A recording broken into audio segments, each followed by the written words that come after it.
Olá, pessoal do Pet Mecânica, aqui é a Júlia e eu vou conduzir o curso de vibrações mecânicas. Bom, nessa primeira videoaula a gente vai ver a história das vibrações, a importância do estudo de vibrações, a gente vai fazer uma revisão sobre ondas, vamos ver os conceitos básicos e a classificação de vibrações. O nosso livro base é o HAL, de vibrações mecânicas. Vamos começar com a história, o primeiro tópico. Bom, a relação do homem com as vibrações mecânicas é muito antiga. Desde a criação dos primeiros instrumentos musicais, como tambores, apitos, a harpa, que era muito usada antigamente, ela associa a vibração desse corpo, pode ser uma corda ou um objeto sólido, com o som que ele emite. Na época, Pitágoras associou a tonalidade musical com a frequência de vibração do corpo, descobrindo que uma corda com metade do seu tamanho original emite uma oitava acima. Foi assim que surgiu a nossa escala musical, a partir de proporções nessa escala de 1 para 2, né? Em que metade do tamanho de uma corda emite uma oitava acima. Bom, além disso, outra situação em que o uso das vibrações são muito importantes é no sismógrafo. Na China, antigamente, ela sofria muito com terremotos e era necessário medir a magnitude desses terremotos. Então, eles usavam esse sismógrafo, que era baseado em pêndulos. E, a partir das vibrações, eles conseguiam medir a intensidade desses terremotos. Bom, aqui eu listei alguns nomes importantes para a contribuição que estudaram a parte de vibrações, como Galileu Galilei, que introduziu o pêndulo, e esses outros nomes aqui que foram mais importantes na parte da acústica, né? A associação da vibração com o som, ou a vibração de uma corda, as formas modais. Mas eu tenho um fato interessante para contar de Galileu Galilei, que dizem que ele estava em uma missa um dia e ele reparou que tinha um pêndulo. Aí ele estava entediado, né? Ele começou a comparar o período do pêndulo, que é o tempo em que ele completa uma oscilação, que tem um pêndulo, o tempo que ele oscila para lá e para cá, ele vai e volta, ele comparou esse período, esse tempo, com seus batimentos cardíacos e percebeu que, independente da amplitude, independente de onde eu soltava essa massinha, esse pêndulo, o período era o mesmo. Isso foi essencial para construir os primeiros relógios pêndulos, né? Porque era uma forma precisa de medir a passagem do tempo. Outros pontos de avanço em vibrações foram alguns avanços que intensificaram, que aprofundaram o estudo de vibrações, como o conhecimento das leis de Newton, a série de Taylor, a introdução de derivadas parciais, que possibilitou a resolução de problemas mais complexos de vibrações, a lei de Fourier e as contribuições de Lagrange. Bom, agora a gente vai falar da importância das vibrações mecânicas no nosso dia a dia. Bom, a gente percebe que as vibrações fazem parte do nosso cotidiano e mesmo sem serem notadas, por exemplo, nos nossos tímpanos, nas nossas cordas vocais, na nossa respiração, ocorre movimento oscilatório. Além de objetos muito simples que foram projetados como os próprios instrumentos musicais, como eu tinha dito, o relógio, enfim, como a própria máquina de lavar que está presente no nosso dia a dia. Bom, e com o avanço da tecnologia, a vibração se tornou essencial para o projeto de estrutura, de motores, de base para motores, porque a vibração, devido ao desbalanceamento inerente a máquinas centrífugas, máquinas em rotação, pode resultar em falha do material, falha do componente, pode gerar desgaste, e desbalanceamento também pode gerar afrouxamento de peças. E, além disso, existem certas estruturas, certas frequências em que é perigoso uma estrutura vibrar, porque pode causar ressonância, e essa ressonância pode gerar grandes deflexões e pode causar falha.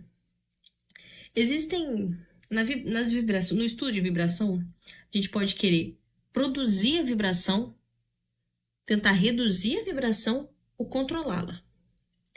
Por exemplo, existe estudo de vibração no amortecimento dos carros, como se fosse uma excitação pela base, em que o solo, que é todo irregular, promove uma vibração no carro, precisa ser amortecida.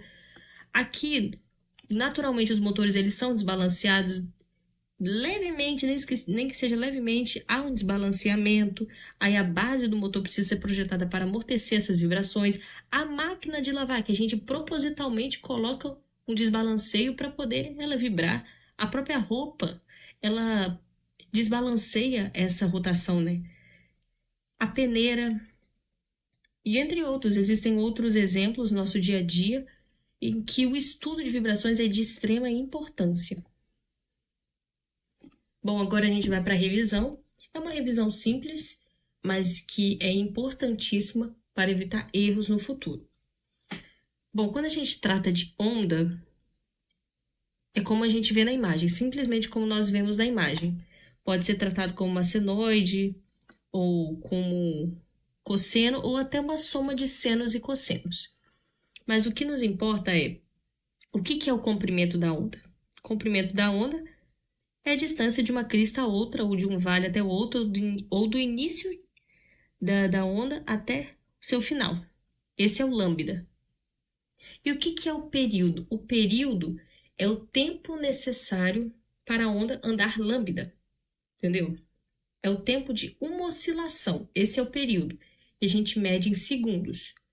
Já a frequência é o contrário, eu costumo pensar que o período é quanto tempo demora para dar uma volta, e a frequência é quantas voltas ela dá em determinado tempo, é o contrário. Tanto que a relação entre elas é que frequência é o inverso do período. A frequência tem que tomar cuidado com isso. Quando a gente trata a frequência como 1 sobre período, ela vai sair 1 dividido por segundo, e 1 dividido por segundo é hertz. No entanto, a gente pode encontrar a frequência também em radianos por segundo, que seria quanto de ângulo ela anda por segundo. Aí a gente teria que multiplicar esse valor por 2π. Correto? Ok. Seguindo, então. Vamos para os conceitos básicos. Bom, a teoria de vibrações trata do estudo de movimentos oscilatórios de corpos e as forças associadas a ele. Seu sistema básico é composto por um elemento que absorve energia potencial, que neste caso é a nossa mola, um que armazena energia cinética, que no nosso caso é a massa, e outro responsável pela perda de energia, que no nosso caso é o amortecedor. Agora vamos para o conceito de graus de liberdade. Isso é muito importante. O que é um grau de liberdade? Os graus de liberdade é um número mínimo de coordenadas independentes capazes de descrever o movimento de todas as partes do sistema em qualquer instante. São quantas coordenadas eu preciso para poder descrever todas as massas do meu sistema. Se eu tenho, por exemplo, uma massa e ela só se movimenta nesta direção, que aqui está sendo chamada de y, eu só preciso dessa coordenada y para descrever o meu movimento, que é para lá e para cá, para lá e para cá. Faz sentido eu colocar uma perpendicular? Não, não faz sentido. Então eu só preciso de uma. No pêndulo pode ser difícil de enxergar porque ele se movimenta tanto em x quanto em y. Mas existe uma relação de x e y que diminui meu grau de liberdade. Então, o que parece ser 2 graus de liberdade em x e y, na verdade se torna 1, que a gente costuma usar o ângulo. Então, a gente só precisa de θ para descrever esse movimento de vai e vem do pêndulo. Vai e vem. A gente só precisa do θ. Não precisa y e x. A gente pode usar? Pode. Mas não é necessário, porque x ao quadrado mais y ao quadrado é igual a L ao quadrado. Existe uma relação que diminui esse grau de liberdade. Agora, olhando aqui para baixo,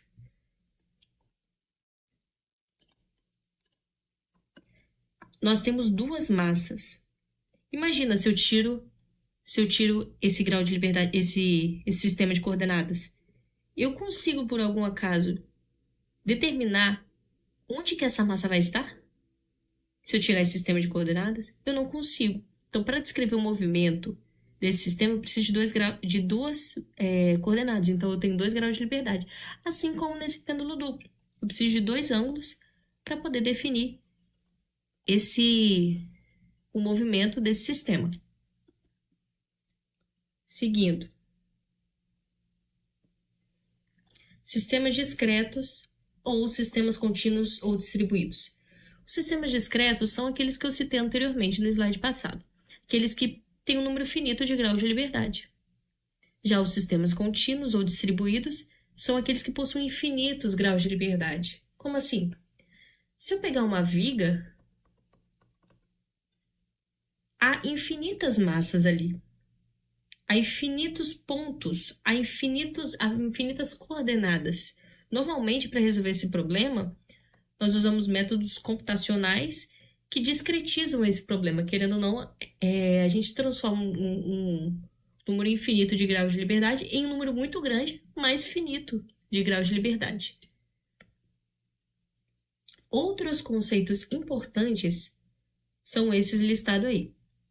Frequência natural. O que é uma frequência natural? É uma frequência característica de cada sistema e depende de seus parâmetros. Interessante pontuar que o sistema de 1 grau de liberdade tem uma frequência natural. Sistemas de 2 graus de liberdade têm 2 frequências naturais e assim por diante. Ressonância. O que é ressonância? Ressonância é o fenômeno em que uma excitação externa tem frequência igual à frequência natural de uma estrutura.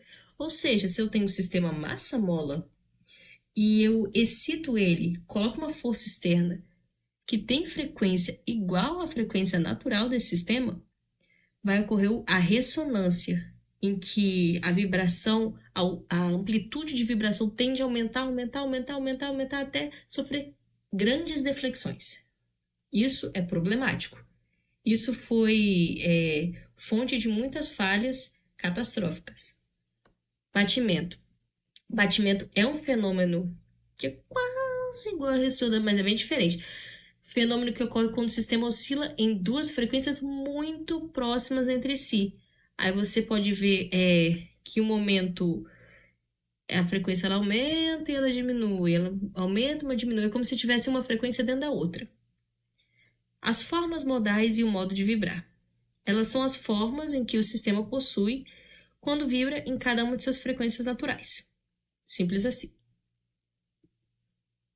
Bom, e por último, temos a classificação de vibrações. Vibração livre contra vibração forçada. O que é uma vibração livre? Vibração livre é quando eu tenho um sistema, eu simplesmente aplico uma condição inicial, como eu tiro as massas da posição de equilíbrio, ou eu coloco uma velocidade inicial, enfim, eu tiro ela do seu ponto de equilíbrio e deixo ela oscilar livremente. Se tiver amortecimento, vai acabar uma hora parando, mas se não tiver, vai ficar vibrando. Versus vibração forçada. A vibração forçada é quando eu constantemente estou aplicando uma força. Então, eu não deixo o sistema vibrar por si próprio. Eu estou aplicando a força, ele vai vibrar de acordo com a minha força. E tem que tomar cuidado que se essa vibração, se essa força externa tiver a mesma frequência da frequência natural, pode ocorrer a ressonância. Segundo, vibração amortecida e não amortecida. A gente viu